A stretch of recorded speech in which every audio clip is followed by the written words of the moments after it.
Ja, waarom zit u hier? Waarom ik zit, ze zeggen, ik zit hier voor moord, maar ik heb niet gemoord.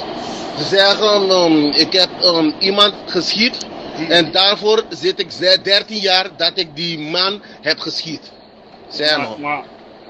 Maar wie heeft die pistool geschoten? Zwaar, laat me eerst zeggen hoe die ding is gegaan.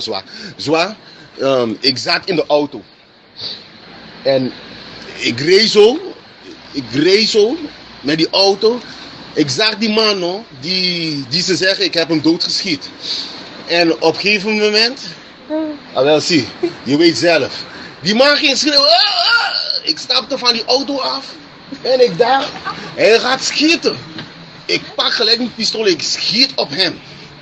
Op zijn hoofd gelijk, bam!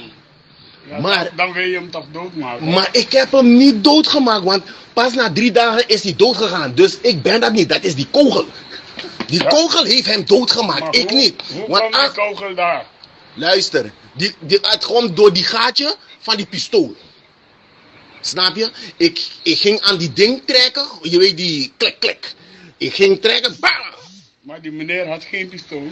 Ik weet niet, maar ik was bang. Ik was niet bang, maar je moet, hoe zeg je die ding nou? Actie-reactie, zelfverdediging. Hij ging zo, ik stapte uit de auto en ging naar hem toe. Ik schiet gelijk, bam! Maar na 3 dagen was hij dood, dus ik heb hem niet doodgemaakt, is die kogel. Ja, maar je kon toch terugschreeuwen als hij schreeuwt, dan hoef je. Bro, hij schiet ik ga je één ding zeggen, actie-reactie. Ja, bro. Maar hij schreeuwt. Hij no bro. Kon je grita. Tu rende te grita. Hij heeft geen pistool. Hoe weet je dat? Hij schreeuwt. Hij no zwaar. Hey, zwaar, laat die interview.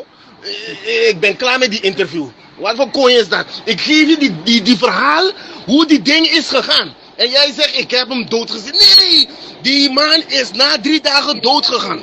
Maar als je geen pistool... Die reclassering heeft... Als je geen pistool bij je had, kon je niet schieten. Dan zou je terugschreeuwen. Zwaar, dan had ik wat anders gedaan, zodat hij niet meer mij lastig viel. Ja, maar als hij schreeuwt en je bent in je auto en hij staat daar te schreeuwen. Zwaar, ik zeg die ding nog 1 keer. Die ding. Jou. Hij nog zwaar, toen hij het grita, wij zijn anti-gang, wij schreeuwen. Je hebt manieren van schreeuwen. Je hebt prettig geschreeuw en kwaad geschreeuw en ruzie geschreeuw. Toen rende geschreeuw, toen rende grita. Je hebt ze in, hoe die ding, no.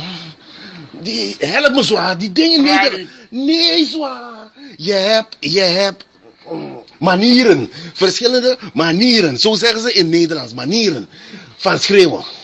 Maar comprende? Hij nog zwaar, laat die ding. Maar ik begrijp niet, die man schreeuwt en jij schiet. Zwaar, doe die ding uit. Je zegt jullie schreeuwen en natuurlijk als hij schreeuwt dan schreeuw je. Zwaar, doe die ding uit.